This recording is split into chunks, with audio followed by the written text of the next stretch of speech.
인사하겠습니다. 예. 예, 부동산 학개론 신관식입니다. 34회 중개사 시험 준비하시느라 고생 많이 하셨고요. 시험장에서 좋은 결과가 있었으려는가는 모르겠습니다. 어쨌든 간에 수험생 입장에서는 문제를 쉽게 내든 어렵게 내든 간에 어렵게 느끼는 건 매 마찬가지인 것 같고요. 올해 시험을 간단하게 좀 평을 하면 부동산학 개론에 해당하는 겁니다. 부동산학 개론은 계산 문제가 10문제가 나왔습니다. 10문제인데 대부분 다 시간을 많이 요하는 문제였어요. 단시간에 1, 2분 내에 바로바로 해결할 문제가 많지 않았고, 그래서 계산 문제 난이도는 상당히 높았던 수준이고, 전혀 여러분 이때까지 한 번도 보지 못했던 것, 기출된 문제나 감정평가사 문제에서 출제가 안 된 문제가 서너 문제가 나왔어요. 그래서 체감적으로는 33회에 비하면 어렵게 출제되었다 볼 수 있겠습니다. 물론 지문형 문제, 계산 문제를 제외하고 지문형 문제만 보더라도 어려운 거 빼고 중급, 하급 정도만 충분히 해결했으면 25, 6개 정도는 점수를 확보할 수 있는 그런 시험이었는데, 상대적으로 난이도가 높은 문제, 시간이 많이 걸리는 문제, 전혀 출제가 안 된 새로운 유형 문제 때문에 체감적으로는 훨씬 더 작년보다는 어려웠던 시험이 아닌가라고 생각이 되어집니다. 그래서 아무리 쉽게 출제했더라도 시험 당일도 컨디션과 여러 가지 상황 때문에 제 실력을 발휘하기도 어려울 수도 있었을 것 같아요. 좋은 점수를 받으신 분, 그렇지 못하신 분 모두 다 위로의 말씀드리고, 한편으로는 조금 이제 뒤에 언급을 하겠습니다만, 이게 그 대학 교수들, 그러니까 석박사 과정이나 금융 전문가들을 많이 알만한 이런 것도 시험을 낼 정도면 조금 의도적으로 일부러 좀 심하게 낸 게 아닌가라고 생각이 듭니다. 조금 디테일하게, 자세하게, 정확하게 모르면 답을 찾기 어려웠던 문제도 있었던 것으로 판단이 되어야 됩니다. 그 출제 비중은 큰 차이는 없었습니다만 5편 투자로 내용이 8문제, 작년에 많이 줄어들어서 투자로 문제가 많이 나올 것이라고 예상을 했고 그렇게 준비를 해왔고요. 8문제가 출제가 됐고, 금융론 파트는 3문제가 나왔습니다만 하나 정도 빼고는 나머지 2문제는 아주 깊은 내용, 전문 영역 내용, 책에서 다루지 않은 내용도 출제를 하는 거니까 그런 문제는 해결이 어려웠을 거라고 판단이 되어집니다. 어쨌든 간에 그 어려운 시험 준비하시고 시험 치르시느라 많은 고생하셨다라는 말씀드리고, 심심한 위로의 말씀을 드리도록 하겠습니다. 자, 하나씩 이제 점검을 한번 해보도록 할게요. 지금 촬영하는 시간은 여러분 공단, 산업안전관리공단의 공단 가답안이 나오기 전에 저희가 판단을 해서 하는 것이기 때문에 혹여라도 가답안과 차이가 있고 잘못된 것이 있으면 이후에 확인을 해서 다시 한번 재수정해서 올려드리도록 하겠습니다. 자, 그래서 해설 강의로 들어가서요. 1번 문제부터 확인을 해보겠습니다. 1번 문제는 토지의 특성, 총론 파트 문제 평이하게 나왔어요. 틀린 거 물어봤으니까 정답 1번이 됐죠? 1번에 용도의 답이 1번이 됐네요. 자, 답이 1번인데 용도가 다양하기 때문에 2개 이상 용도가 경합될 수 있지요. 경합될 수 있고 용도 전환을 통해서 합병을 할 수도 있고 병합 분할을 할 수도 있다. 그러니까 용도의 다양성은 다시 병합 분할의 가능성을 지원한다, 이런 개념이 된 거죠. 용도가 다양하기 때문에 경합할 수 있고 합병 분할을 통해서 용도적인 공급, 경제적 공급이 가능하다. 나머지는 큰 문제가 없었습니다. 2번 문제에도 총론 파트 개념에 관한 설명 틀린 걸 물어봤습니다. 익히 봤던 질문들이 많이 나왔고요. 물리적 측면 정답이 3번이 됐죠. 기술적 측면을 물어본 거니까 생산 요소 벌써 외웠냐고 물어보는 게 아니에요. 생산 요소, 자산, 얘는 경제적 개념이 된 것이죠. 공간, 자연, 위치, 환경 등은 우리가 물리적 개념이다 했던 겁니다. 암기했던 내용은 아니었던 것이고요. 기본 개념만 알면 충분히 해결이 가능하다. 생산 요소, 자산은 물리적 측면이 아니고 경제적 측면의 부동산이라 해야 되겠습니다. 3번 역시 총론 파트 토지 용어를 물어봤는데 기출된 문제 기본서에 있는 거 그대로 물어봤습니다. 그래서 정답이 3번이 됐죠. 4번이 됐네요. 4번 기억 지문, 소유권이 인정되지 않는 바다 기사의 해변 토지니까 빈지가 된 거죠. 빈지가 됐고, 택지 경계와 인접한 경사된 토지라고 그랬어요. 그러니까 법지를 말하는 거죠. 그러니까 사용이 불가능하다는 얘기는 실익이 적다는 얘기니까 소유권이 인정돼도 활용실익이 적으니까 니은은 법지가 된 거죠. 뭐 디귿, 리을, 후보지역인지 늘상 물어본다라고 했던 겁니다. 그러니까 공업지역이 상업지, 택지지역 내에서란 말도 좋고요. 용도적 지역 내에서 이렇게 변경 중이니까 이행지가 된 것이고요. 네 번째 항목에 용도적 지역 상호 간의 다른 지역으로 전환되고 있는 토지니까 후보지가 된 거죠. 그래서 법지, 빈지, 법치, 이행지, 후보지 정답은 4번이 됐습니다. 비교적 총론 파트는 중하급 문제가 숙제가 됐습니다. 4번 문제도 경제론 파트인데 기본만 하면 충분히 할 수 있는 내용이었습니다. 시장의 수요 곡선, 그러니까 수요가 증가하는 이유를 물어본 거죠. 그러니까 대출금리가 상승하면 수요는 당연히 감소하고 곡선 좌로 가는 거죠. 보완제의 가격이 하라면 공부하신 대로요. 보완제 수요량은 당연히 증가하고 그 원인으로 해당 부동산의 수요도 증가가 하는 거죠. 그러니까 보완제는 함께 간다라고 했던 것인가. 그러니까 다시 보완제의 가격이 하락하면 보완제의 수요량은 당연히 증가하고 해당 재와 수요도 증가. 답이 딱 2번이 됐습니다. 나머지 확인을 하면 대체재 수요량, 대체재 수요를 물어봤잖아요. 그럼 그로 인해서 해당 아파트 수요는 감소하게 되는 겁니다. 해당 부동산 가격 상승은 수요량의 변화가 된 거죠. 수요량의 변화, 곡선상의 점의 이동이 되겠습니다. 전혀 해당 사항 없는 내용이고 해당 부동산의 선호도 별로 안 좋아한다는 얘기니까 당연히 수요가 감소한다는 얘기 되겠습니다. 정답이 2번이 됐습니다. 기본기만 하면 충분히 할 수 있는 문제였던 거고요. 거미집 이론을 지문형으로 물어볼 개연성은 있다라고 했습니다. 그래도 이제 옳은 거 물어봤으니까요.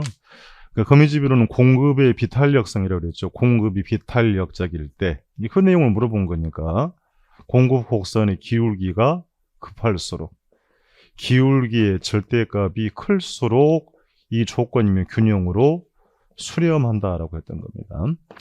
1번은 탄력성이죠. 수요의 탄력성이 공급의 탄력성보다 크다. 그러니까 수요는 탄력적이고 공급은 비탄력적이라는 얘기니까 상대적으로 공급이 비탄력적 수렴형이 된 거죠.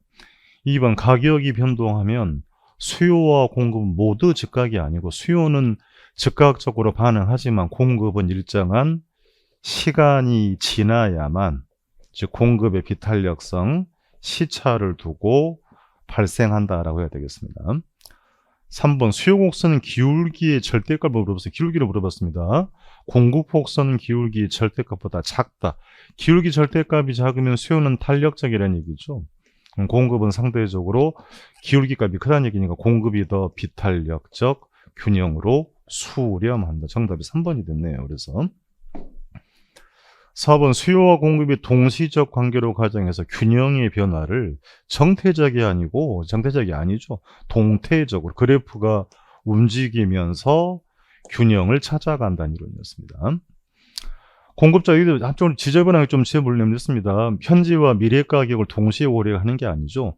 현재 가격에만 반응한다는 걸 전제하고 있다. 장래를 예측을 하면 거미집 이론은 성립이 되지 않더라는 얘기죠. 올해 현재 가격이 급등하면 이 가격이 내년에도 그대로 유지될 거라는 전제하에 공급량을 늘리더라 이렇게 정리를 한 거니까 그러니까 미래란 말이 잘못됐죠. 공급자는 현재 가격에 반응한다는 걸 전제하고 있다라고 할 사항이었습니다. 오랜만에 지문형으로 물어봤던 사항이었습니다.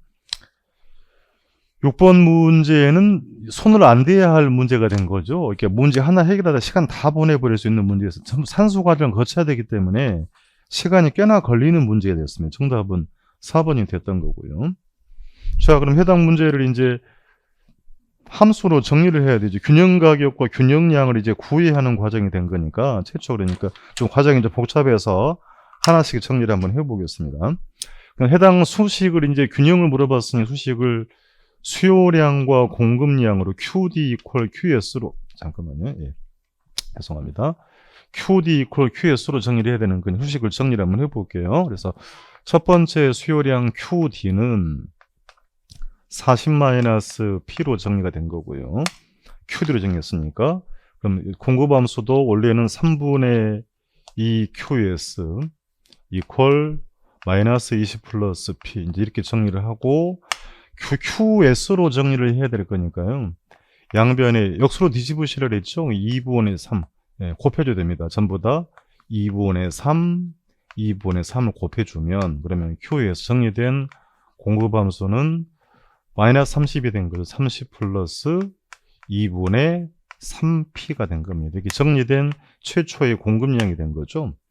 자, 그럼 이제 균형 가격을 이제 구해보겠단 말이에요. 첫 번째 균형은 수요량이 40-P 이퀄이고요. 공급량은 마이너스 30 플러스 2분의 3P가 됐으니까 시간이 많이 걸리는 문제입니다. 그럼 넘기면 이제 2분의 2P니까 합이 2분의 5P. 이 분수를 활용하는 문제는 분명히 물어볼 거라고 했던 겁니다.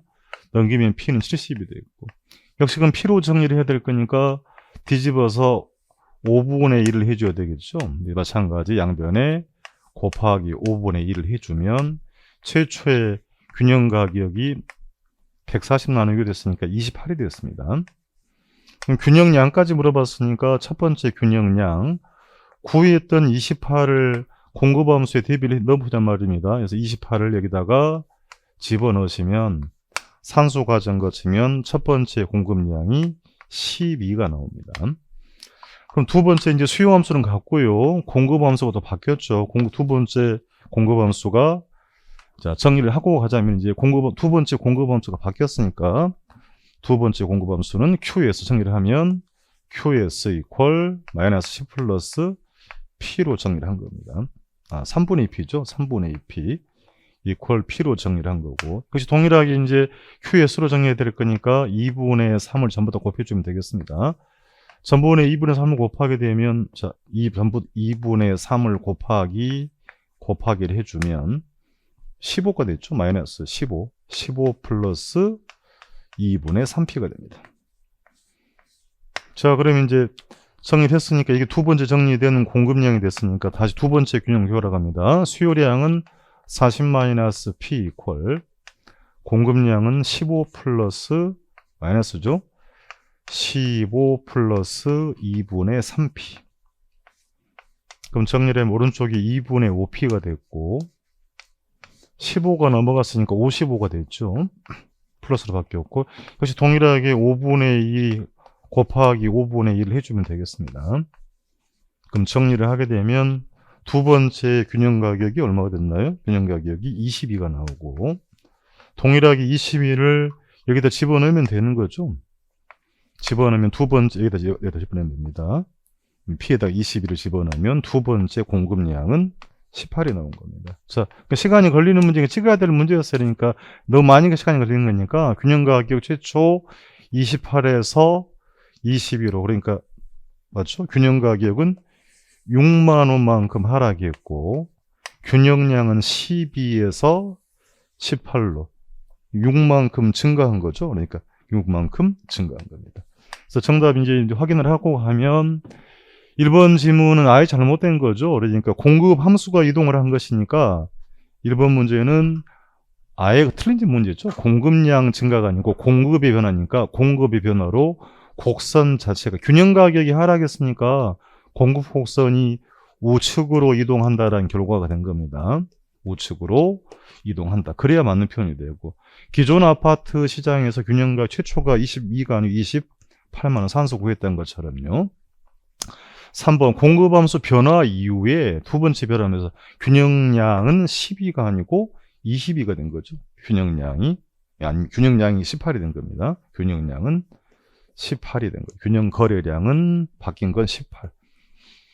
4번 기존 아파트 시장에서 공급함수 변화로 인한 균형 가격 앞에서 봤던 것처럼 28에서 22로 하락했으니까 6만큼 하락했습니다. 답이 4번이 됐고요.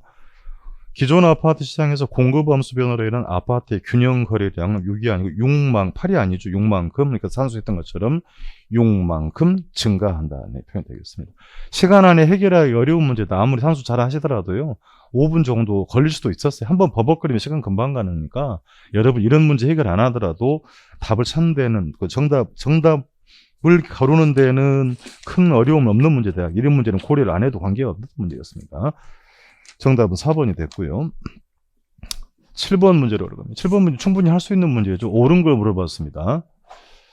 가격이 변화해도 탄력성 개념, 수요량의 전혀 변화하지 않는, 양변화가 전혀 없으니까 완전 비탄력이 된 거죠. 완전 탄력이 아니고 완전히 비탄력적이 틀렸습니다. 2번 가격 변화율보다 공급량의 변화율이 크다. 크단 말이 탄력적이죠. 1보다 크다. 크면 탄력성은 탄력적이라고 해야 되는 거고요. 탄력성이 0이니까 양변화가 전혀 없죠. 이게 완전히 비탄력적이 해야 되는 거고. 탄력성이 1보다 작다. 비탄력적이네요. 그럼 탄력성은 탄력이 아니고 비탄력. 답을 5번까지 읽어야 되겠습니다. 다 틀렸네요. 5번. 공급곡선이 수직선이니까 가격에 대해서 양변화가 전혀 없다. 완전히 비탄력. 정답 5번이겠습니다. 7번의 정답 5번. 기본 개념만 물어봤던 문제였습니다. 8번 역시 경제론 파트 수요 공급 이론입니다. 틀린 걸 물어봤으니까요. 정답부터 확인을 할까요? 4번이 됐네요. 늘상 나온다라고 했던 표현이 산수 문제 많이 물어봤고요. 시장 수요는 한 사람 한 사람의 수요로 개별 수요를 수직이 아니고 수평적으로 합한 것이다라고 해야 되는 거죠. 계산 문제 풀면서 많이 정리했던 사항이 된 겁니다. 정답이 4번. 시장 수요는 개별 수요를 수평적으로 합해서 도출한다라고 해야 되는 거죠. 네. 틀린 게 4번이었습니다. 9번 3편 지대 이론을 물어봤습니다. 마샬의 준지대 이론은 꼭 물어볼 거다. 그 경제지대하고 둘 중에 하나가 물어볼 건데 준지대가 나왔네요. 옳은 거 물어봤으니까 답은 2번이 됐고요. 티넨의 위치지대, 비옥도의 차이 기초한 지대, 비농업이 아니죠. 그러니까 위치의 차이, 정확하게 쓰면 위치, 비옥도는 큰 고려하지는 않는 거죠. 수송비 차이라고 하는 게 정확한 표현이 되겠습니다. 위치 수송비를 고려해서 위치가 차이가 지대를 결정한다. 농업적 이 토지형이 결정이 된다. 틀렸던 지문이고. 2번 마샬 준지대 지대의 준에서 본다고 이제 토지가 아닌 토지랑 성격 유사한 기계기구 설비 공급이 고정된 고정 생산 요소가 된 거죠. 영구적이 아니고 일시적인 소득 맞습니다. 3번 리카도의 차액지대. 그래서 이런 생산성 운송비라고 해서 운송비는 안 되지. 운송비는 튀는 이론이 된 거니까 그래서 생산성과 비옥도의 차이 이렇게 정리가 돼야 되는 거죠. 4번 마르크스의 절대지대. 절대적으로 지대는 발생한다. 한계지더라도 최열등지에도 지대가 발생한다라고 해야 되겠습니다. 5번은 말을 장난 바꿔 쳐놨죠. 그 마찰 비용 이론에서는 이게 말을 표현 바꿔놓았으니까 마찰 비용은 지대와 교통비 합이라고 해야 되는 거죠. 그러니까 중심에서 멀어지면 당연히 지대는 점차 감소하고 교통비는 증가한다고 해서 그 교통비하고 지대의 합을 마찰 비용이라고 해야 되죠. 이 표현을 바꿔놨어요. 그러니까 위치가 바뀐 거니까 마찰 비용 이론에서는 마찰 비용으로 지대와 교통비를 지불한다고 본다. 이렇게 정리가 돼야 되는 거죠. 위치를 이 두 개의 단어를 바꾸는 겁니다. 마찰 비용은 지대와 교통비 합으로 산정이 된다라고 해야 맞는 거야 되죠. 정답이 2번 됐습니다. 5번이 조금 이제 얼른 안 보이더라도 답은 확실하게 2번이랑 확실하게 우리가 볼 수 있었던 상황이었습니다. 10번 도시공간 구조 이론 물어봤습니다. 옳은 거 물어봤으니까요. 버제스의 동심원 이론. 통근자가 이제 가장 소득이 높은 계층이죠. 고소득층 주거지대는 가장 외곽에 위치한다. 애매모호하더라도 나머지 잘못됐습니다. 2번 호이트의 선형 이론. 부채꼴 교통망이 나와야 되죠. 그러니까 도시공간의 성장과 분화는 점이지대는 동심원 이론이 해당 사항을 보고 교통망을 고려해서 부채 모양으로 성장한다는 게 선형 이론. 잘못됐고요. 해리스와 울만 다핵심 이론. 다핵심 이론에도 수차례 강조했던 겁니다. 중심 업무지구 존재합니다. 존재하는 거고 그 외에 현대도시의 부도심이 발달하고 부도심의 기능별 분화를 설명하는 게 다핵심 이론입니다. 점이지대는 역시 버제스의 동심원으로 해당 사항 없는 사항이고요.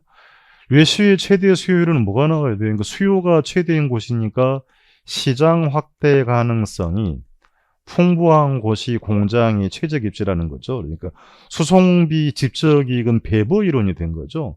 배버 이론이 된 거니까 미스매치가 된 겁니다. 5번 레일리 소매인력 법칙은 전혀 관계가 없죠. 특정 점포가 최대의 이익을 얻을 수 있는 매출액을 확보하려면 어디에 입지하는가, 이게 자꾸 물어본다 그랬어요. 넬슨의 소매입지론. 그러니까 4년 전부터 계속해서 이걸 물어보는 지문이었으니까 넬슨의 소매입지론이었습니다. 레일리의 소매인력 법칙은 두 도시 간의 중력을 판단하는 지문이 된 겁니다. 정답은 1번이 됐고요.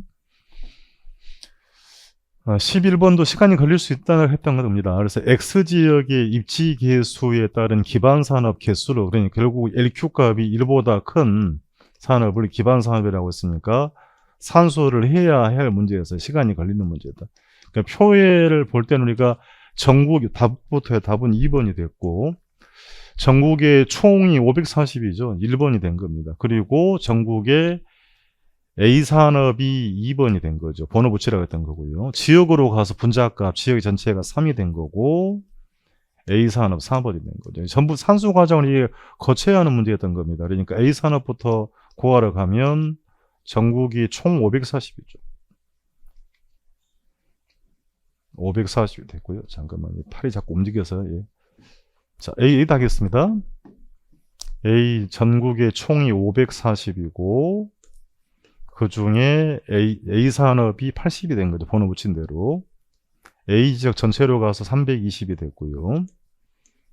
그 다음에 30이 됐으니까 산수 과정이 좀 값이 좀 복잡하게 나와서 좀 정리를 좀 하고 가겠습니다. 이 값을 구하면 A 값이 이제 분자 값이 0.093이 됐고, 분모값은 0.148이니까 더 누를 거 없죠. 1보다 작으니까 해당사항 없고, B도 B산업 가겠습니다. X지역에. 전국에 540은 같고요. 이제 B니까 두 번째 이게 2번이 되는 거죠. 90이 됐던 거고. 그럼 A지역 전체는 같죠. 320이고, 다음이 여기 4번 50이 됐으니까 계산기를 눌러봐야 해결하는 겁니다. 그럼 B도 마찬가지. 분자값은 0.156이 나오고, 분모값은 0.166이니까 B도 아니란 얘기입니다. C, 시간 걸리는 문제 다 해봐야 되는 거니까 540이고, 이게 C니까 이게 2번이 된 거죠. 110. 그럼 A지역 전체가 320이었고, 다음 이거 4번 60이 된 거죠. 번호를 붙여야 문제를 해결이 편하다 그랬습니다. 그럼 C의 경우는 분자값이 0.187, 분모값은 0.203이니까 역시 1보다 작죠. 해당사항 없습니다. D, 분모 540 같고요. 죄송합니다. 540 같고, D가 120이잖아요. 120이 됐고, X, A지역 전체가 320. 그리고 4번, 여기 124번이 된 거죠.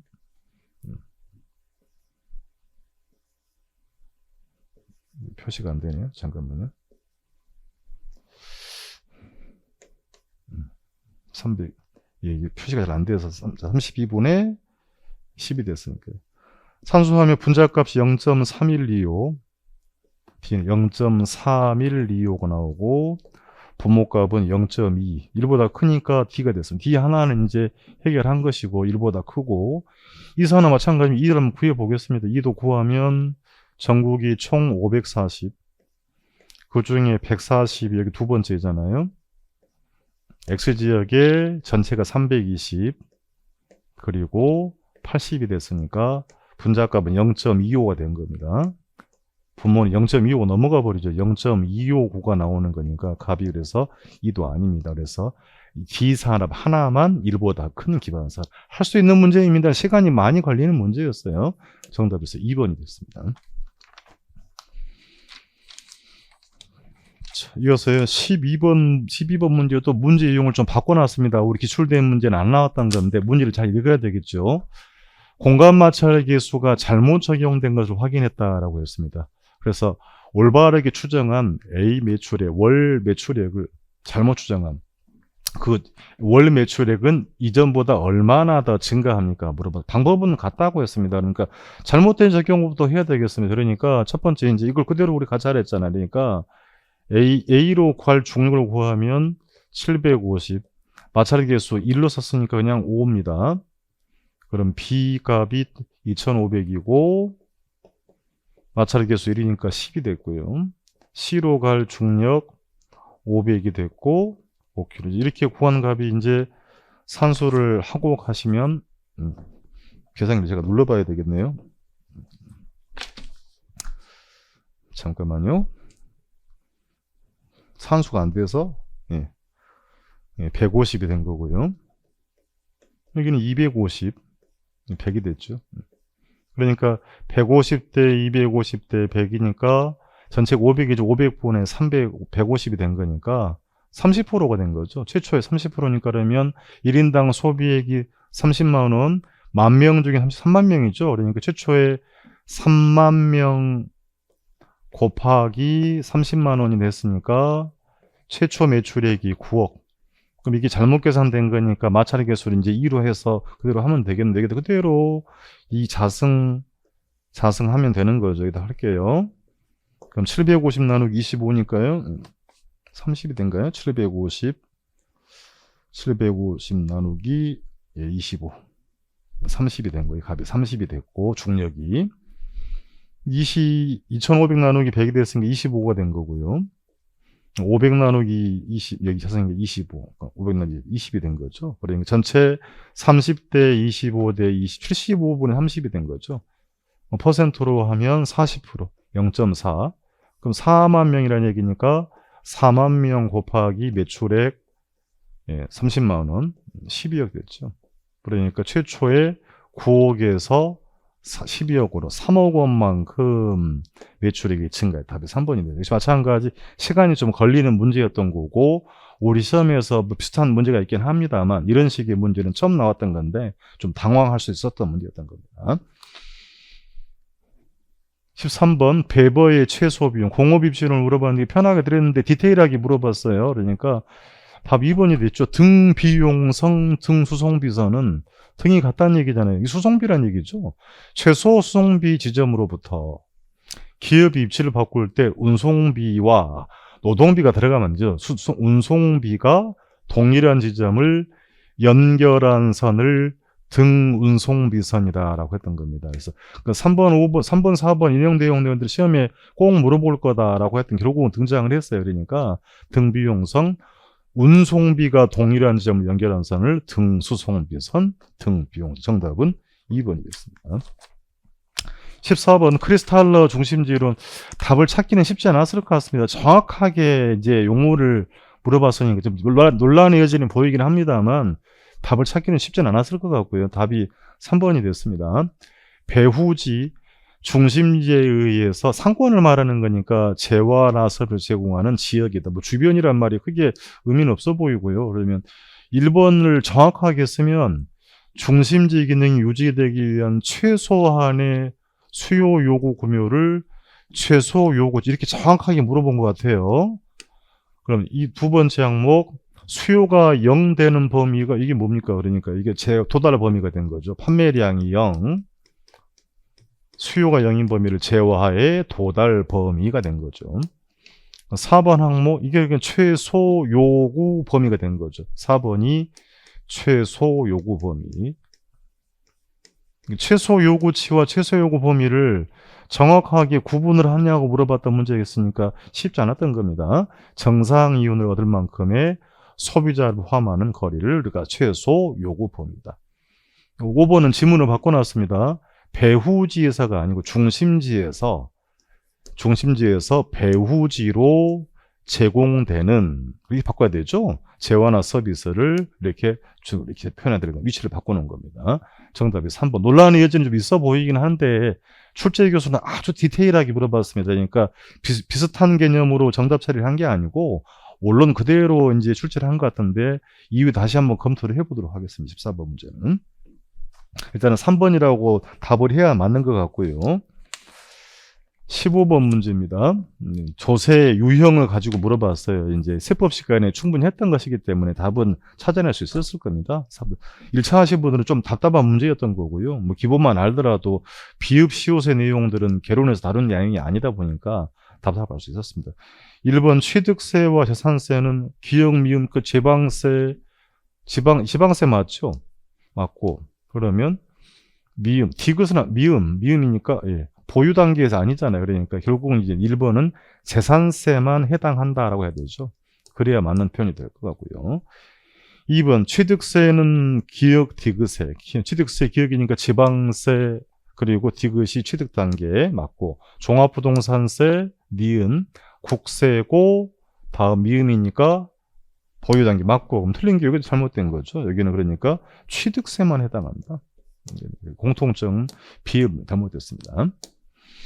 공통사항이 아니고 취득세만 해당되는 사항이 되겠죠. 비읍은 취득세만 해당되는 사항이고 재산세 3번은 재산세는 기역 재산세는 기역 비읍 지방세가 되고 비읍 맞고요. 종합부동산세 니은 국세 맞고 시옷 맞고요. 그리고 공통점 미음이니까 보유등이 맞아서 3번 됐습니다. 양도세는 국세 맞고요. 재산세는 지방세 맞고 요렇게 맞는데 뒤에 틀렸죠. 그러니까 미음 시옷 잘못됐죠. 그러니까 보유 단계는 맞는데 시옷은 해당 사항이 없는 거니까 얘는 그러니까 4번 항목은 재산세만 해당한다 해야 되죠. 4번은 재산세만 해당되는 사항이었습니다. 5번 양도세와 종합부동산세 니은 국세 맞고요. 미음 보유 단계 잘못된 거죠. 그러니까 그래서 양도세는 보유 단계가 아니고 처분하게 되는 세금이니까 볼 것도 말고 사실은 없는 거고 얘는 종합부동산세만 해당하는 사항이었습니다. 1차 하신 분들은 조금 어려웠던 지문이 될 수도 있었습니다. 답은 3번이 됐고요. 16번 시행하지 않은 정책 외워서 가시라고 했던 게 그대로 나왔습니다. 그리고 이렇게 물어봤으니까 시행하지 않은 정책, 택지 소유 상한제, 토초세, 그리고 공안지세, 뭐 종합토지세가 있긴 했습니다. 얘는 안 물어봤으니까 안 된 거 세 가지죠. 그러니까 기역, 디귿, 이응 정답이 기역, 디귿이 당 들어가야 되는 정답이 2번밖에 없네요. 2번 됐습니다. 17번 4편 정책론에서 자 정부의 개입 물어봤습니다. 비교적 평이한 내용이었고요. 자 4번 수용은 직접 개입이 된 거고 종합부동산세, LTV, 개발부담 전부 다 직접 개입하고는 관계가 없죠. 그래서 직접 개입과 간접 개입만 잘 구분하면 된다라고 했던 겁니다. 그러니까 이게 규제냐 무슨 다시 간접이냐 규제냐 이런 건 따질 필요 없다 그랬죠. 복잡해지는 거니까 직접 개입과 간접 개입만 잘 구분하면 됩니다. 답이 4번 되죠. 틀린 거.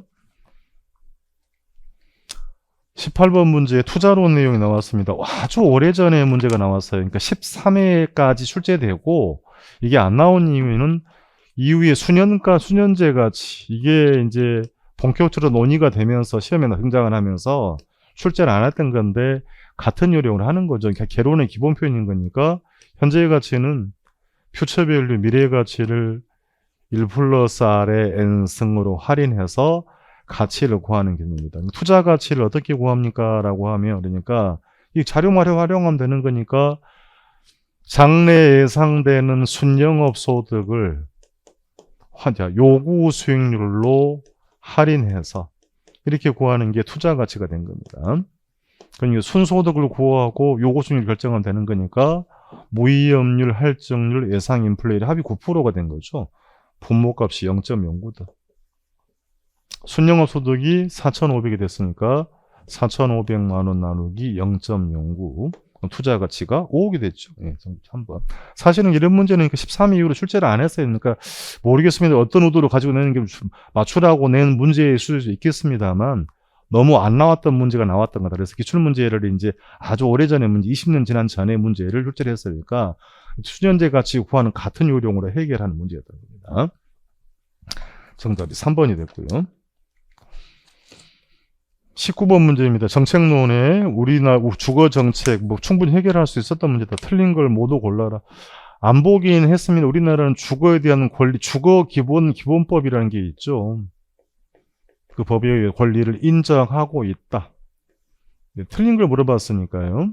뭐 니은이 충분히 해결이 되죠. 공공임대, 주거급여제도, 청약 종합주택도 시행하고 있다. 맞는 질문이 되고요. 바우처제도 임차 가구에게 임대료 일부를 지원해 주는 거죠. 임차인, 이게 수요자 보조 방식이니까 임차인이 주거지를 자유롭게 선택할 수 있다. 맞는 질문이었습니다. 보조를 해주면 보조해준 정책이 장기적으로 공급 증가를 유도하는 정책이다. 그래야 바로 문제 해결한다 그랬어요. 그러니까 공급을 장기적으로 증가시키고 공급이 증가되면 임대료는 다시 하락한다라고 해야 되는 거죠. 그래서 규제 정책과 달리 보조는 장기 공급 증가를 유도하려는 정책이었습니다. 맞는 질문이 됐고, 네. 틀렸죠. 틀린 거 물어봤으니까. 미음, 임대료를 균형 가격 이하로 통제, 임대료 규제를 물어본 거죠. 민간의 공급량은 뭐 한다, 감소. 수업 시간에 늘 그랬잖아요. 이거 두 개 위치를 바꿔서 물어본다. 자꾸 했던 결국은 또 그대로 등장을 한 거니까. 그래서 틀린 게 기역, 리을, 미음. 그러니까 공급 장기적 규제를 하게 되면 단기는 물론 장기에 공급은 더 많이 감소하게 되죠. 감소해서 주거 환경이 더욱더 악화된다. 틀린 걸 물어봤으니까 정답이 3번 기역, 리을, 미음이 됐습니다. 20번 출제 유형 가능성이 있었던 문제였던 거 니은이 양은 답을 줬습니다. 기역 채우라고 그랬으니까 국가 지자체 재정 지원 받아서 도시기금 지원 받아서 전세 계약이 포인트가 되는 거죠. 키워드니까 장기 전세주택. 답은 그러면 2번과 이제 5번에 있는 거고요. 그럼 민간 임대주택이라고 벌써 언급을 하고 있잖아요. 그러니까 임대사업자가 매매 등으로 소유권 취득했으니까 어차피 기존 주택 전세 임대는 아니다. 그래서 민간 매입 임대가 된 거 답이 5번이 됐습니다. 기존 주택 전세 임대도 민간이 아니죠. 이도 공공 임대주택이고 국가지자체 재정 기금 지원 받아서 기존 주택을 전세라는 말이 매입해서 공급 임대한 것을 기존 주택 전세 임대 이렇게 디테일하게 물어볼 가능성이 있다고 했던 겁니다. 정답이 5번이 되었습니다. 21번 투자로 내용입니다. 옳은 걸 모두 골라라. 표준 편차 의미는 알고 가야 되는데 결국은 등장했어요. 그러니까 정답이 4번이 됐고 편차가 적으면 분산도 적다. 곧 위험도 적다.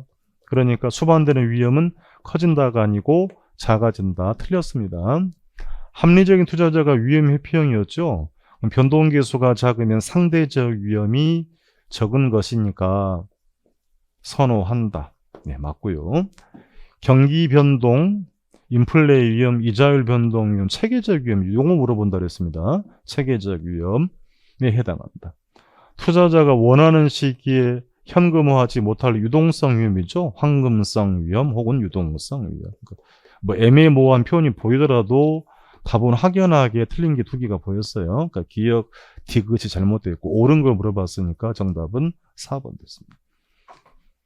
22번 부채 감당률 문제는 몇 번을 점검했든 조금 문제는 달리하게 나온 겁니다. 감당률을 물어봤으니까 순영업 소득과 부채 서비스 원리금을 구해내면 되는 거죠.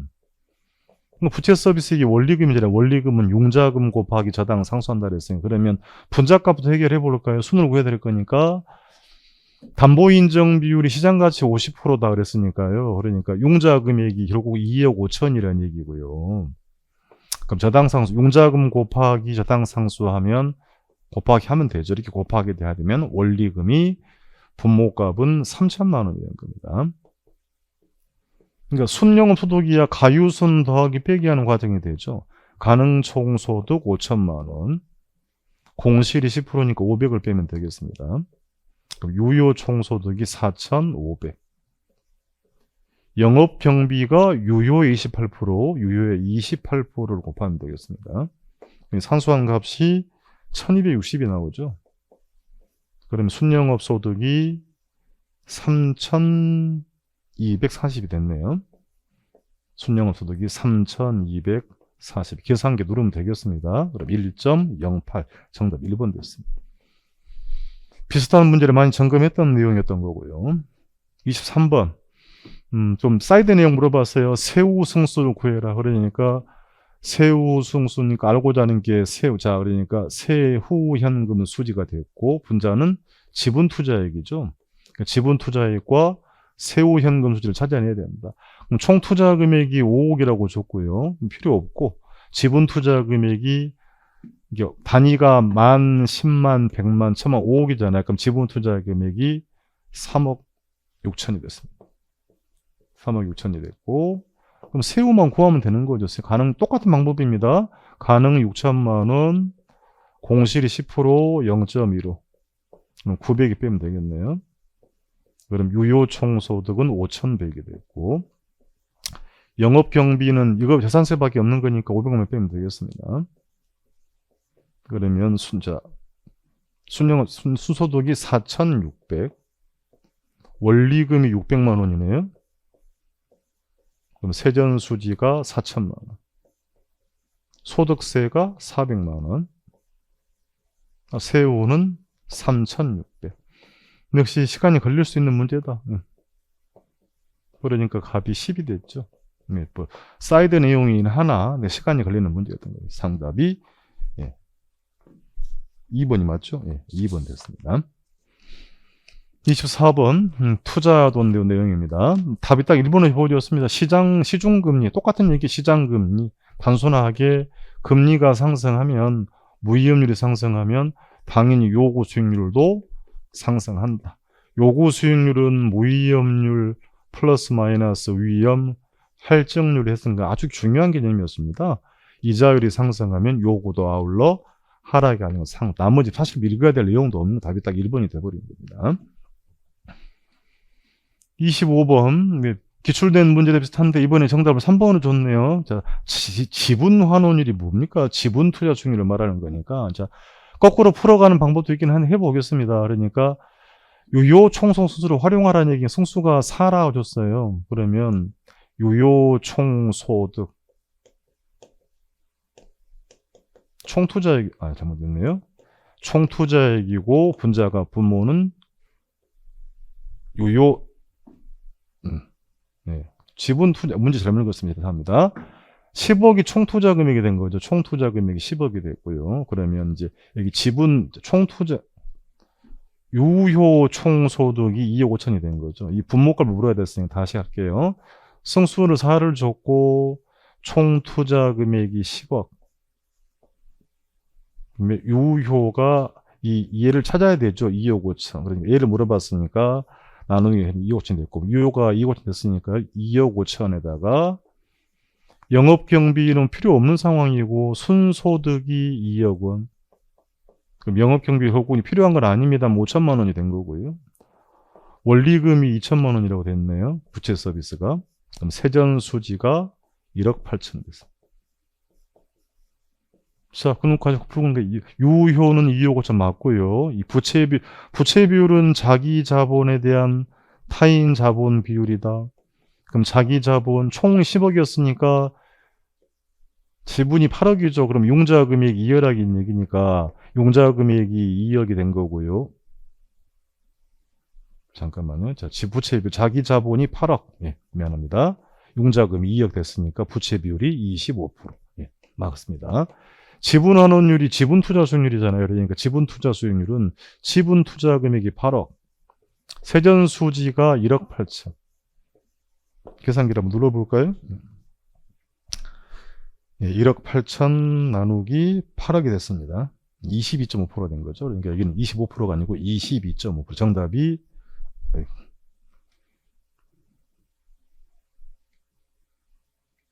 죄송합니다.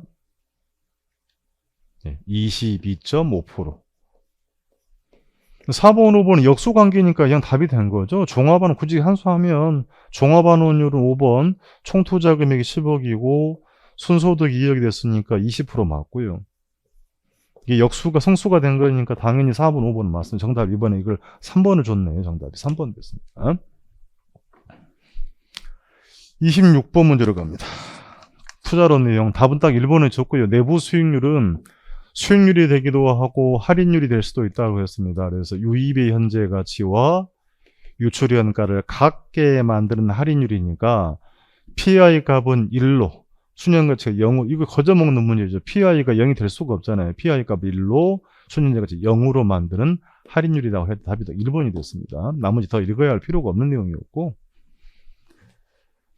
27번 문제는 여러분 거의 본 내용 아닙니다. 그러니까 이게 제가 봐서는 대학교 석박사 과정 공부 정도 하셔야 되고요. 금융기관에서 실무일을 하신 분들 정도야 풀 수 있는 문제다. 물론 이제 이런 거 하다 보면 답은 찾아낼 수 있는 건데요. 옳은 것 5번 됐습니다. 우리가 정기예금에 내서 이자의 소득세를 부과하는 것처럼 채권도 마찬가지다. 만기 3년짜리 ABS 3개월짜리 ABCP에 대해서 발생하는 이자에 대해서는 기본적으로 소득세 납부 의무가 있는 거죠. 그러니까 이자 소득에 대한 세금 납부 의무가 있다. 답을 지금 5번으로 보여줍니다. 제가 지금 수업 촬영하는 시기가 공단 가답안 나오기 전이기 때문에 확실한 정답을 제가 다 봐야 알겠습니다. 답은 5번이 맞는 것 같고요. 1번은 이게 유가증권이기 때문에 ABS나 ABC 전부 다 유가증권이기 때문에 둘 다 유치권 방법으로, 근저당 아닙니다. 유치권 방법으로 담보를 확보해야 됩니다. 이래야 맞는 질문 될 것 같고. 2번, ABS는 금융위원회에 등록한다고 했죠. 그럼 유동화 계획대로 해야 되는 거니까 등록 계속 해야 됩니다.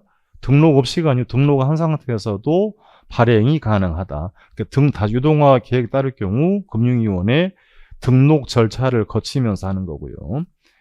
ABS는 유동화 도관체가 SPC를 말하는 겁니다. 유동화 전문회사를 말하는 건데, 유동화 전문회사가 개발업체에게 대출을 하는 게 아니죠. 그러니까 금융기관이, 주로 금융기관이 유동화 전문회사를 통해서 대출을 제공해서 유동화 전문회사가 발행한 게 ABS니까 이렇게 정리가 돼야 되는 거죠. 그러니까 도관체가 유동화 전문회사를 말하는 거니까 유동화 전문회사는 대출기관이 아닙니다. 중개기관이기 때문에 금융기관이 유동화 전문회사를 통해서 PF 대출을 제공해서 대출 채권 유동할 수, 이렇게 해야 맞는 표현이 되고요. 4번도 정확하게 봐야 되죠. 공사대금 재원이 필요할 때 시행사가 사업 주체가 되잖아요.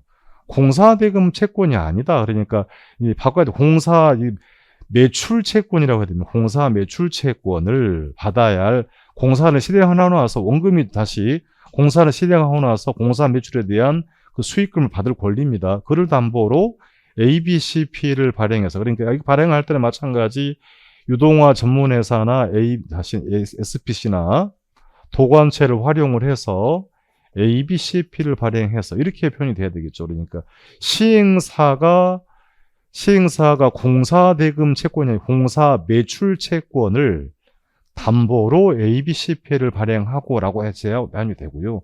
혹여 발행하면 금융기관은 이렇게 돼. 금융기관은 공사대금 채권을 담보로 이렇게 바꿔주는 게 정답화가 될 것 같습니다. 4번 다시 이러니까 시행사니까 공사대금 채권이 아니라 공사 매출 채권이라고 표현해야 정확한 표현이 될 것 같습니다. 5번, 그러니까 채권, 어쨌든 간에 예금이나 이게 금융상품인 거니까 채권에 대한 이자 소득은 기본적으로 소득세 납부 의무를 갖게 된다. 여러분, 정기예금에 대해서 이자를 공제하고 받는 거에서 이자 내는 거잖아요. 그러니까 거기에 이자를 부과하는 것처럼 이자 소득세도 마찬가지 납부 의무를 갖더라. 정답이 5번으로 보여집니다. 한 번도 출제가 안 됐던 문제고, 석박사 과정에서 공부할 내용들이고, 금융기관에서 전문적으로 하시는 분들이 이걸 알 내용이지, 중개사 시험 이런 걸 좀 내야 싶거나 좀 싶네요. 사실은 요걸 좀 하고 싶어요. 사실은 그 출제 교수들한테. 공인중개사 시험 이렇게까지 이런 깊은 내용도 어떻게 다 해결하라는 얘기예요. 이의 제기를 할 문제는 아닙니다만은 좀 너무 오버한 문제가 아닌가라고 생각이 됩니다. 누가 낸지 저도 잘 몰라요. 근데 이런 시험 문제는 앞으로 좀 지양돼야 되지 않을까. 지향이 아니고요. 지양돼야 될 문제. 출제된 문제 정도의 범주라면 얼마든지 가능합니다만 너무 깊은 내용까지 요구를 한 문제가 아닌가라고 생각이 되었습니다. 정답이 5번으로 보여집니다. 현재는. 28번 문제를 좀 응용해서 과정을 좀 물어볼 거라고 했던 건데 요율을 물어봤네요. 비슷하게 연습은 했습니다만 수식을 정리해야 해결이 가능한 거죠. 그러니까 이번에 문제는 총임대료가 1억 2천일 정도고요. 추가임대료 요율을 물어봤어요. 또 과정을 물어봤다. 그러면 총임대료가 비율임대차 1억 2천이 되고 수식을 옆으로 정리를 하면 되죠. 그럼 기본임대료 플러스 추가임대료 방식으로 한다 그랬습니다. 그럼 기본임대료 번호 붙여야 기본임대료 1번이 된 거죠. 매출액이 2번이 됐고 이게 3번이 된 겁니다. 그럼 가격 곱하기 판매량 다시요. 네, 죄송합니다. 가격 곱하기 판매량 이 방법을 써준다 했으니까 단위 면적당 임대료가 10만 원이 되죠. 기본임대료 걸어갑니다. 10만 원 곱하기 면적이 750이죠. 시간이 좀 걸리는 문제고. 이게 이제 기본 임대료가 된 거고요. 플러스 예상 매출에 가야 되죠. 2번 항목 100만 원. 100만 원 있잖아요. 곱하기 면적 750. 여기다가 마이너스 손익분기점 매출액이 어떻게 된 겁니까? 60만 원이죠. 그럼 60만 원 곱하기 동일하게 750. 여기에 요율을 곱한 게 흔드는, 그럼 앞에 게 이제 7,500이 됐죠. 그럼 뒤에 게 전체 합이 4,500이 되면 1억 이선이 되잖아요. 그러니까 이제 값을 구하라고 한 거니까 여기 이제 7억 5천이죠. 위에 게 7억 5천이 됐던 거고. 분기점 매출액이 3억이, 이게 4억 5천이 나오죠. 4억 5천. 그럼 뺀 것이 3억이잖아요. 그러니까 3억 곱하기 요율을 해서 4,500이 돼야 되는 거니까 4천 거꾸로 물음표로 볼 때 4,500 나누기 3억을 하면 되는 거죠. 그러면 15%가 된 겁니다. 0.15. 그래서 정답이 1번. 과정을 물어볼 거라고 했던 건데 결국 또 이렇게 또 물어봤네요. 이 요율을 구하라고 하면 되는 거니까 기본 임대료, 예상 매출액, 분기점 매출액 요율이었던 겁니다. 정답이 1번 15%였습니다. 쉽지 않았던 문제였던 것 같습니다. 28번 투자해서법합사. 결국 1번 질문은 물어볼 때가 됐습니다. 결국은 등장을 했어요. 틀린 거 물어봐요. 답은 4번에 보여줬죠. 이거 빠졌는데 지금. 예. 자, 문제가 뭡니까? 자기관리회사죠. 실체회사를 물어봤으니까 투자 운용 직접 한다. 그럼 답이 4번이 됐습니다. 4번부터 확인할까요? 회사는 자산을 투자 운용할 때는 관리회사한테 위탁을 하는 게 아니죠. 자산 운용 전문 인력을 두고 자산의 투자 운용을 직접 수행한다라고 해야 되죠. 위탁하는 회사는 누굽니까? 페이퍼 컴퍼니는, 명목회사 페이퍼 컴퍼니는 자산관리회사한테 위탁합니다. 그건 맞으면 되는 거죠. 그러니까 잘못됐습니다.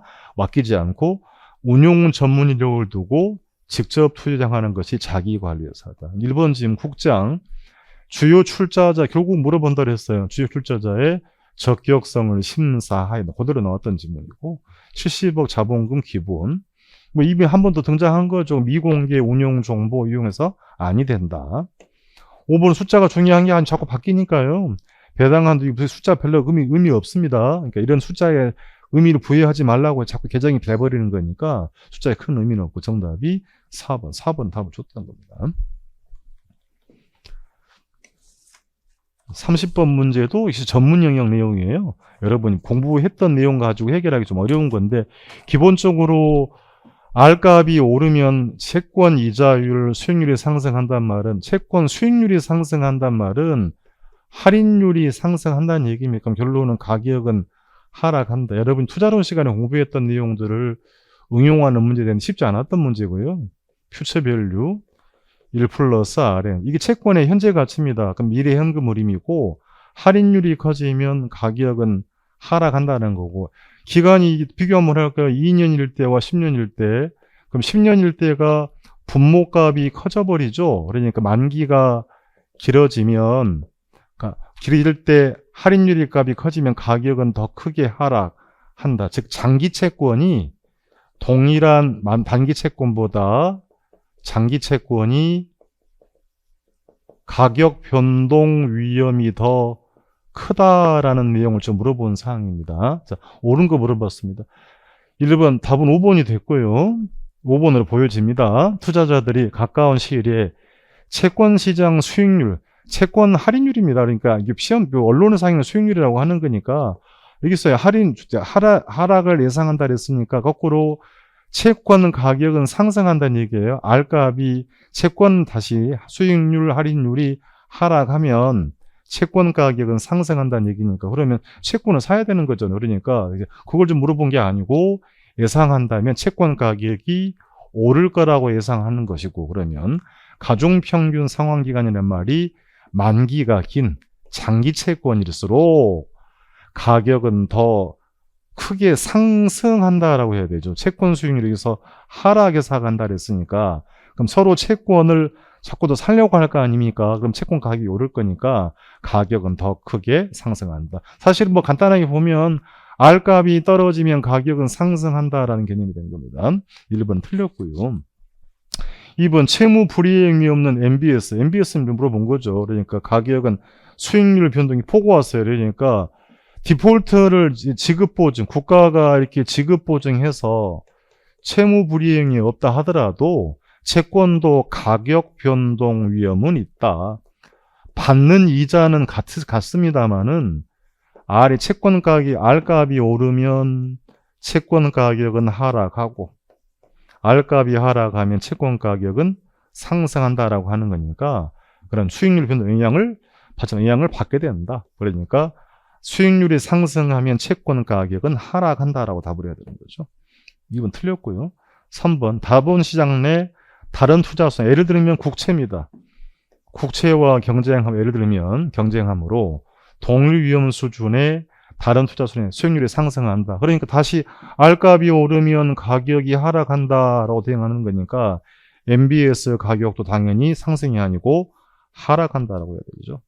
좀 어려웠습니다. 일반인들이 접근하기 어려운 내용이고 금융 전문가들, 금융시장에 근무하는 금융기관 직원들도 사실은 쉬웠던 질문은 아니고 채권 수익률이 상승한단 말이 좋은 의미가 아니다. 할인율이 상승하면 가격은 당연히 하락한다라가 되는 거니까 가중평균 상환기간이 길다. 즉 만기가 긴 MBS면 만기가 길수록 가격 변동 정도가 크다고 해야 되는 거죠. 그러니까 여기 확인할게요. 그러니까 이게 만기 2년짜리하고 3년, 10년짜리라고 하면 10년이 돼버리면 분모값이 커져 버리잖아요. 그러니까 만기가 긴 채권이 금리가 오를 때 채권 가격은 더 많이 하락한다. 최근에 그런 겁니다. 그러니까 국채 금리 시장 금리가 오르다 보니까 만기 2년짜리보다 10년짜리 채권 가격이 더 많이 하락한다는 개념이 된 거죠. 가격 변동은 조금 더 크다라고 해야 되겠습니다. 그 앞에 5번은 고정이자하고 아무 관계 없어요. 그러니까 채권은 원래 기본적으로 고정이자를 받습니다. 그러니까 4% 이자는 만기까지 변화가 없는 거고, 그러면 MBS는 수익률이 상승하게 되면 R값이 오르면 가격은 당연히 하락한다. 개론에서 시험 문제에 어려운 게 나오더라도 R값이 이게 곧 할인율입니다. 할인율 값이 상승하면 기본적으로 가격은 하락한다고 답을 해야 되는 거죠. 여기 있어요. 그러니까 R값이 상승하면 채권 가격은 하락한다는 표현이 되었습니다. 쉽지 않았던 문제였습니다. 이게 무슨 문제인가 싶었을 때 사실은 처음 나왔던 문제고 우리 일반 수험생들은 접근하기 어려운 내용이고요. 대학교의 석박사 과정에서 공부할 내용이 사실은 그런 내용이고 금융 전문가들이 다룰 내용들을 중개사 시험 여기까지 물론 취지를 제가 모르는 바는 아닙니다만 중개사 시험이니까 이렇게 깊은 내용까지 요구를 하고 있다. 좀 답답한 측면도 있는 거고요. 앞으로도 시험이 이렇게 된다고 하면 이제 더 디테일하게 공부를 할 수밖에 없는 상황이 된 것 같습니다. 31번 투자로 내용이네요. 많이 물어봤습니다. 옳은 걸 모두 골라라. 답은 이제 애매히 모호한 게 답은 확실히 보여줍니다. 경기 침체로 인한 수익성 변화다. 포괄적으로 사업상 위험이죠. 그러니까 시장 이것만 따지면 시장 위험 이렇게 볼 수 있는 건데 시장 위험이 사업상 해당한다. 맞는 지문이고요. 니은 공실률은 유효를 구할 때 필요하죠. 부채 서비스는 필요하지 않습니다. 틀렸고요. 합리적인 투자자 위험 회피형 최적 포트폴리오 꼭 나왔네. 무차별 곡선과 전선의 접점에서 선택이 된다. 맞습니다. 포트폴리오 분산 투자를 통해서 제거 가능한 체계적 위험이니까 개별이 아니죠. 그러니까 시장의 구조적 위험이다.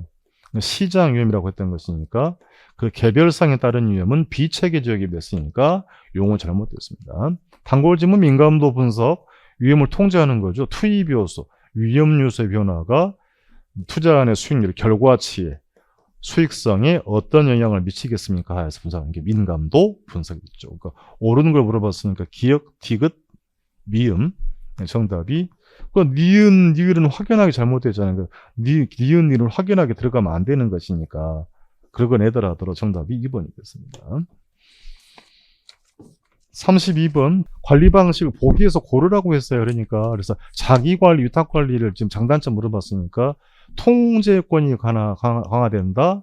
자가 관리, 자기 관리 방식이 된 거고 전문성, 효율성이니까 위탁이 된 거죠. 위탁 관리의 장점이고 기밀 보안력에 유리하다. 자기 관리, 자가 관리의 장점.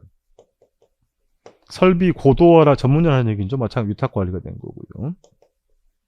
대형 건물 관리, 위탁 관리. 소유와 경영의 분리, 위탁이 맡긴다는 얘기잖아요. 그러니까 결국 위탁을 물어봤으니까 이제 차이를 물어본 거니까 해당되게 4번이 됐죠. 위탁 관리 방식, 기억, 디귿, 리을 비. 문제 용어 좀 바꿔놨네요. 정답이 4번 됐습니다. 기억, 비. 아니죠. 5번이네, 5번. 답을 잘못 체크해서 5번이 됐네요. 니은, 리을, 미음, 비. 5번 됐습니다. 4번이 아니고 5번이 정답이 됐습니다. 33번 마케팅 내용입니다. 이제 꼼꼼하게 좀 읽을 필요가 있는 문제였던 거죠. 이제 틀린 거 물어봤으니까요. 4번, 5번이 좀 오하들 5번이 잘못됐으면 아이다, AIDA에 올린 attention, 관심 맞고요. 욕망, desire 맞는데 공급자 욕구가 아니라 소비자의 욕구를 파악해서 마케팅 효과를 극대화 또 틀렸죠. 시장 점유가 아니고 고객 점유 마케팅이다. 물어볼 게 이게밖에 없다 그랬던 겁니다. 정답이 5번이 됐죠. 34번 문제입니다. 7편에서 개발 파트 내용입니다. BOT 방식이 민간이 돈 대서 준공을 하고 나서 오퍼레이트 일정 기간 시설을 운영하는 거죠. 그리고 소유권을 기부 체납을 하게 되는 거니까 핀칸 넣기를 물어봤어요. 또 문제용을 바꿔놨어요. 기반 시설 착공이 아니고 준공이죠. 준공한 후에 일정 기간 이렇게 그대로 오퍼레이트니까 사업 시행자에게 사업 시행자죠. 시행자에게 해당 시설의 소유권과 운영권이 인정되고 기간이 만료되면 그 소유권을 국가지자체에게 귀속하는 순서대로 좀 집어넣으면 되는 거잖아요. 그러니까 준공 B가 먼저 가는 거고 시행자에게 소유권, 운영권 인정되고 기간 만료되면 소유권이 국가지자체에 귀속. 그러니까 BCED가 된 거죠. BCED. 정답이 그래서 BCED 정답이 4번 됐습니다. 문제 용만 바꿔놨을 뿐이었어요. 35번 주의를 해야 할 문제라고 했던 겁니다. 꼭 확인하라고 했어요. 그러니까 공시지가기준법 대상 토지가 일반 상업지역 위치가 상업용입니다. 이거 확인을 가야 된다 그랬죠. 면적은 볼 필요가 없고 단위 면적이라고 물어봤으니까요. 표준지가 사례가 됐습니다. 기호 1번은 준주거 지역이니까 1번이 아니고 대상 토지가 일반 상업지역인 것처럼 2번이 사례가 된 거죠. 그게 일반 상업지역, 상업용, 공시지가가 800만 원이다. 그럼 800만 원에다가 나머지는 공부하던 대로 하면 되는 거잖아요. 주거지역 필요 없고 지워야 됩니다. 상업지역 5% 상승 1.05 해야 되고요. 지역류에는 동일하니까 의미 없고 개별류인 표준지 기호 1 필요 없고 기호 2입니다. 2. 표준지 개별 3%를 쓰니까 100분의 이게 원래대로 100분의 100에서 3을 뺀 거잖아요. 그러니까 0.97 문제가 넘어가 버리는데 그리고 그 밖에 보정이 50% 증액 보정이니까 1.5가 된 거죠. 800만 원 곱하기 1.05 0.97 1.5 하게 되면 정답이 1222만 2천 원 나오거든요. 정답이 4번으로 보여줍니다. 4번 1222만 2천 원. 36번 역시 원가법으로도 비슷하게 문제 풀어봤던 겁니다. 원가법으로 한 적산가액은 제조달 원가에서 감가 수정을 해서 구하는 거 정액법이라고 하는 거니까 문제만 확인하면 됩니다. 기준 사용 승인일이 15년 10월 28일, 기준 시점 23년이니까 경과한 연수가 8년 문제만 확인하고 전체가 50년이라 그랬으니까요. 문제를 좀 확인하면 전 연수는 50년 줬습니다. 50년이고 경과한 연수가 8년, 잔조는 42년이 된 거죠.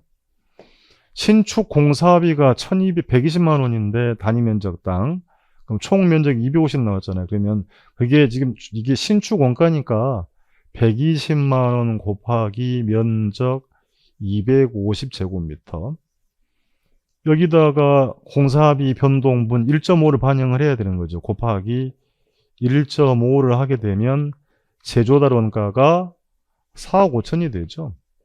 눌러보겠습니다. 다시 한번 확인해 볼게요. 120만 원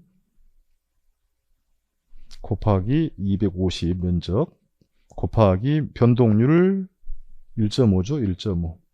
4억 5천입니다. 4억 5천이고 정액법이 잔존 가치가 없으니까 그래서 잔존 가치 제로. 그래서 따라서 감가 총액도 4억 5천이죠. 그럼 감가 총액이 4억 5천이고 나누기 경제연수 50년을 한 거니까 초기 감가액, 1년차 감가액 900만 원이라는 얘기잖아요. 그럼 900만 원 곱하기 경과연수 8년. 98, 70, 7,200이 감가 누계액이죠. 그러니까. 자, 그래서 부동산, 제조도 원가가 얼마였어요? 4억 5천, 4억 5천이고, 감가 누계액이 7,200만 원을 뺀 거니까, 정답이 3억 7,800이 됐는가요? 예. 정답이, 예. 문제가 잠깐요. 예.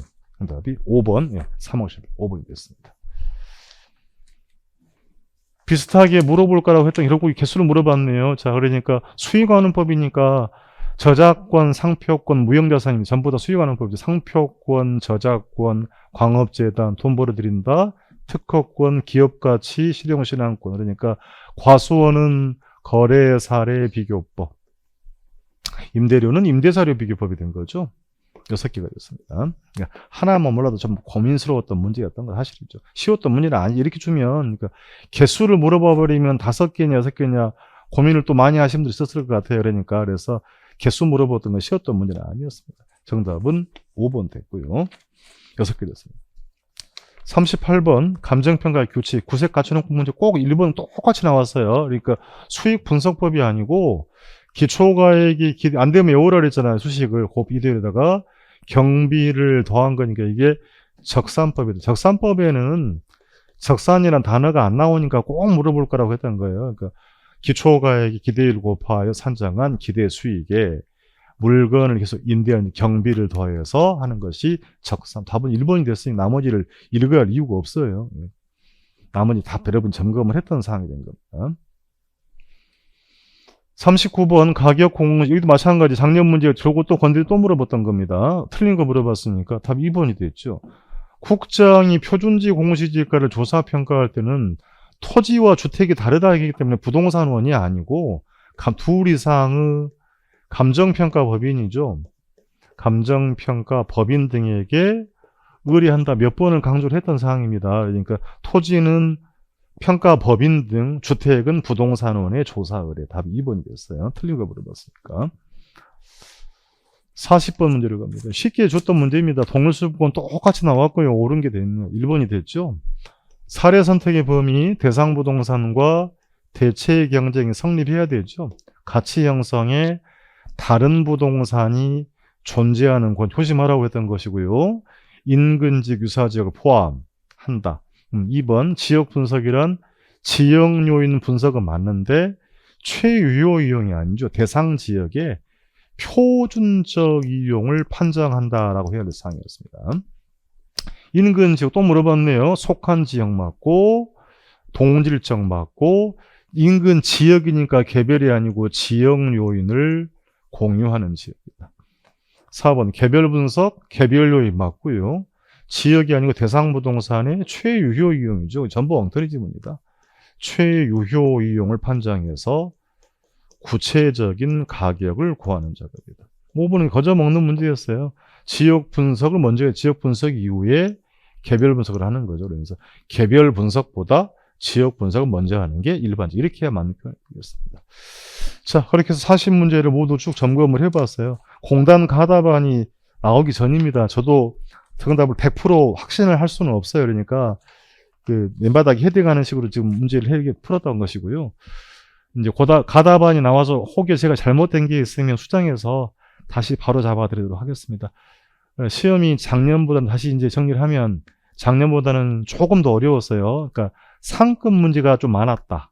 계산 문제도 짧은 시간에 풀 수 있는 문제가 그렇게 녹록지 않았다는 얘기죠. 그러니까 제가 늘 당부드렸던 겁니다만 기출 문제만 가지고 시험 준비 안 된다. 이게 법 과목이 아니라서 문제를 자꾸 응용해서 바꿔서 내버리기 때문에 그거 물론 던져버려도 뭐 기본기만 하면 해결할 수 있겠습니다. 그 기본기도 해결이 안 될 때도 있단 말이에요. 그러니까 그래서 기본기 충실하지 못하면 문제 해결 능력이 떨어진다고 말씀드렸던 겁니다. 천편일률적으로 암기 위주로만 해서는 준비하면 앞으로 마찬가지. 올해 성적이 안 좋으신 분들은 다시 재단하시려고 하시면 암기만으로, 기출문제만으로 부동산 개론 문제는 해결하기가 분명히 어렵다는 것을 여러분이 다시 한번 확인하신 겁니다. 그래서 이렇게 변수가 있는 문제가 분명히 있단 말이에요. 그러니까 물론 손 못 대는 문제도 있긴 하나 기본기를 충실하고 가는 것이 모든 시험에서 좋은 점수를 받는 방법이 아닐까라고 말씀드립니다. 그러니까 주어진 시간 안에 환경 다르고 아침부터 고생 많이 했을 것 같은데요. 제 실력 발휘가 되었다면 축하드릴 일이고 그렇지 않아서 좀 속상한 분이 계시면 위로의 말씀을 드리도록 합니다. 좀 더 잘 해드릴 거란 늘 아쉬움이 있어요. 그래서 시험 준비하고 시험 보느냐 고생 많이 하셨고요. 추후에 다시 사시면 다시 검토하겠습니다. 검토하고 이 신청을 할 만한 문제가 있으면 검토를 해서 이상이 있으면 해커스 우리 학원 홈페이지에 올려드려도 할 테니까요. 어쨌든 간에 그렇게 좀 아시고 나머지 기간은 좀 시험 끝나고 나면 좀 편안한 마음으로 어떻겠습니까? 결과는 시험은 끝나는 거 상황인 거니까 좀 편안하게 좀 마음이라도 좀 보냈으면 좋겠다라는 말씀드립니다. 1년 동안 수고하셨고요. 시험 치료는 너무 많이 힘드셨을 것 같습니다. 위로의 말씀 드리고 축하 위로의 말씀을 동시에 같이 드립니다. 고맙습니다. 수고하셨습니다.